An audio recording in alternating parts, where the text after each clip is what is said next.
Relish, pleasing or zestful flavor. A quantity just sufficient to flavor, to be pleased or gratified by, enjoy. We are hoping that what we bring to your table today might add some spice to your life.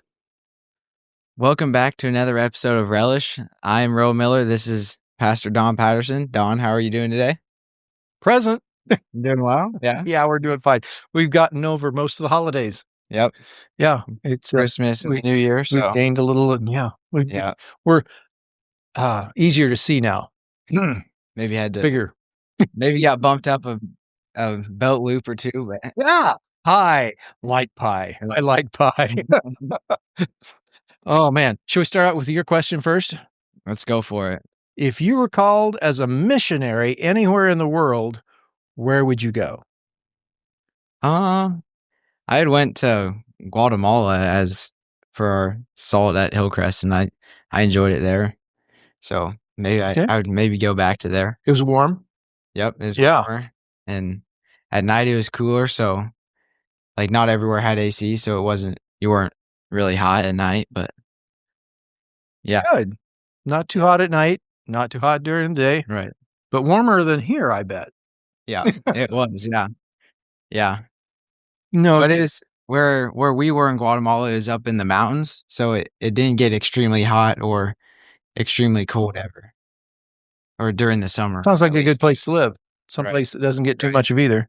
Yeah. Although in Iowa, we get plenty of each. Oh yeah, Yeah. we had a couple 50-degree days, and the next day it snows and it's like 20 degrees. But Yep. Iowa. If you don't like the weather, just wait a while. It'll change.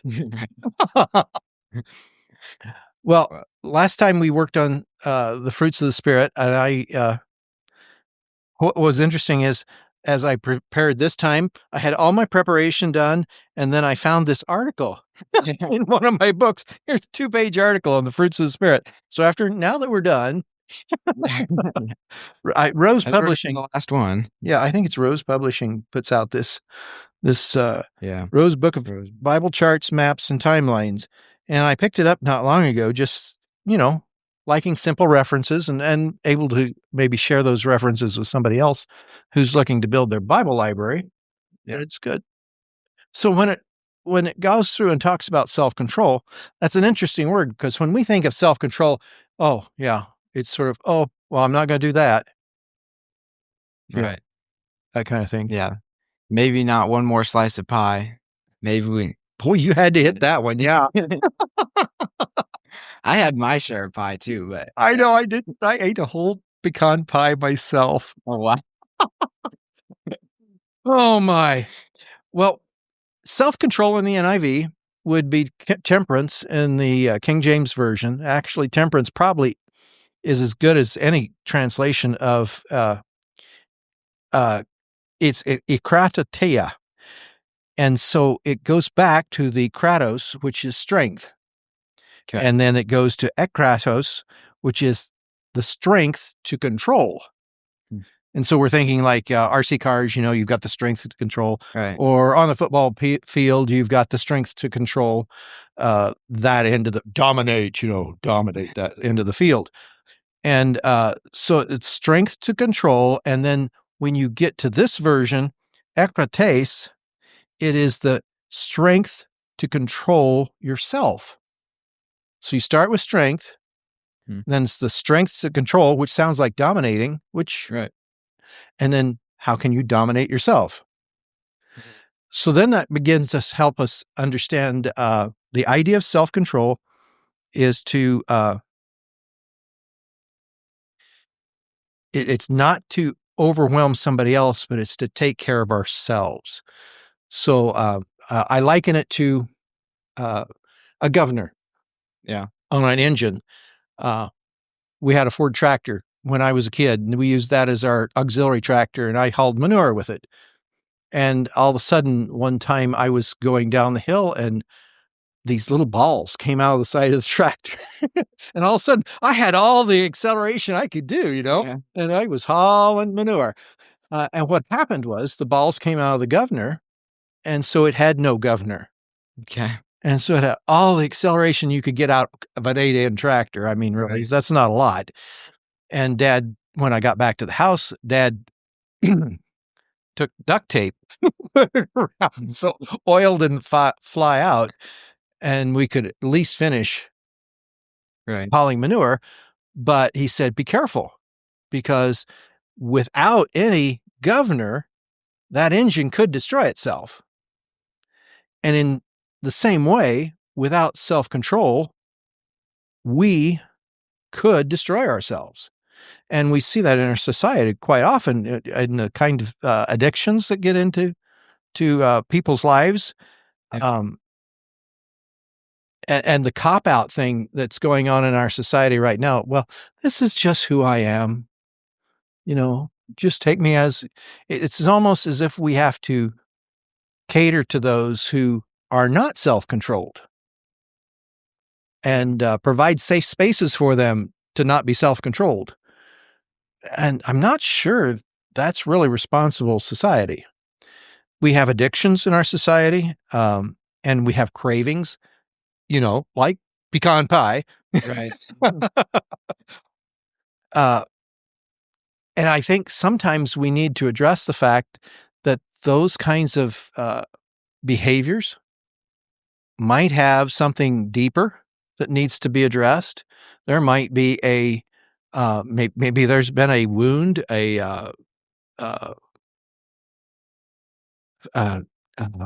trying to think, an abuse maybe that has happened, sometimes for security. I've dealt with cases where people are really insecure and they feel so much more secure if they have something they could eat. And so that becomes a security to them to have something on the table ready to eat, and they go by and munch a little bit of it. Yeah. And it becomes a security to them.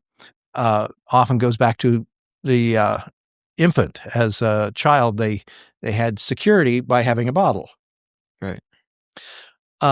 So those kind of cravings actually have a deeper root that need to be dealt with, but self-control is still a fruit of the Spirit. It's something that needs to be, well, if you can't get to self-control, how can you do the other fruits? I mean, what is your faith all about if you don't have any control over your own instincts and your own cravings? Interestingly enough, a couple other places in the Bible, self-control's talked about, like Proverbs chapter 29, verse 11, it says, "A fool gives full vent to his anger, but a wise man keeps himself under control." And boy, that's right. If you're gonna be self-controlled, it's going to be most evident in those situations where somebody else would have fallen off the wagon or flown into a rage. And that's where self-control actually becomes evident. Yeah. In Titus chapter 2, verses 11 and 12, Paul writes, "For the grace of God that brings salvation has appeared to all men. It teaches us to say no to ungodliness and worldly passions, and to live self-controlled, upright, and godly lives in the present age." And that sort of, I think the reason it ends there with self-control is the fact that, hey, Christians, we're supposed to have some self-control, some control over ourselves. And it's hard. I mean, it'd be easier to just fly away with our emotions. Interesting, this temperance piece reminds me of that Carrie lady, who had the axe, went to all the beer joints and whacked them up, and was absolutely against any alcohol. And today, as Christians, temperance is still talked about. I still go the route that if I can't trust myself with something, why would I indulge? Right. And so I don't drink because I'm not sure I have the self-control in that area. The other side of the coin is I've never tried it. And so I don't know. Maybe I do have self-control in that area. You don't need to know either, but. Right. I don't need to go looking. Right. And I think sometimes our Amish brothers have that down pat. They don't get into the stuff, and then they don't know what they're missing, and God bless them. The other side of the coin, I've worked with addicts and individuals who've had to get out from under their addiction, whether it was to drugs or alcohol or pornography or other things. And it's a rough road. Yeah. And if you're dealing with one of those aspects, even if you indulge a great deal of eating, find somebody you can talk that through with. I'm amazed at how healing prayer works in those situations. And you could go to the Deeper Walk website, and over there in the corner, they actually have people all across the United States who are doing healing prayer, and they might be able to help you with that. I found that as one of the tools that's probably worked most successfully in those cases to break those kind of behaviors. Temperance, self-control, a fruit of the Spirit, which means then if the Spirit is in us, we will desire self-control. We will want to produce self-control in our lives, just like all those other sweet fruits that are part of the sweet fruits of the Spirit. Love, joy, peace, patience, kindness, goodness, faithfulness, gentleness, and self-control. Yeah.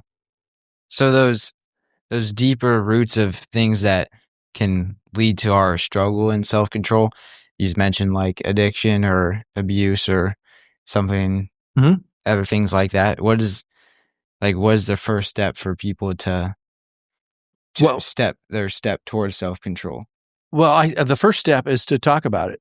I mean, if it's a sin and you believe it's a sin, you're missing the mark with God, talk to somebody. Confess your sins. He's faithful and just to forgive us our sins and cleanse us from all unrighteousness.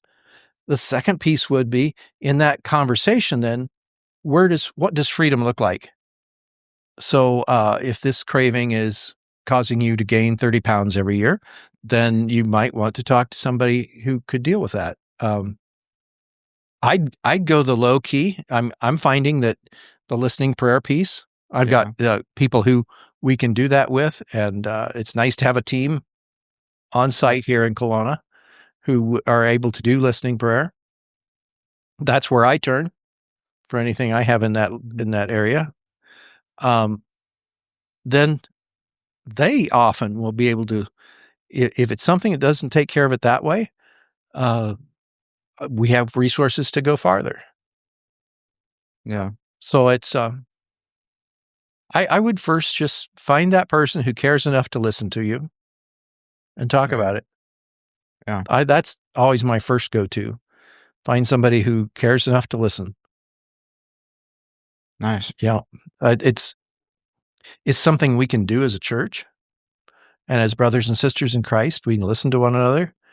And often I find in those conversations, God might uniquely reveal in the conversation who might be the next step to engage, maybe a pastor, maybe it'll be a resource person with special giftings, a counselor.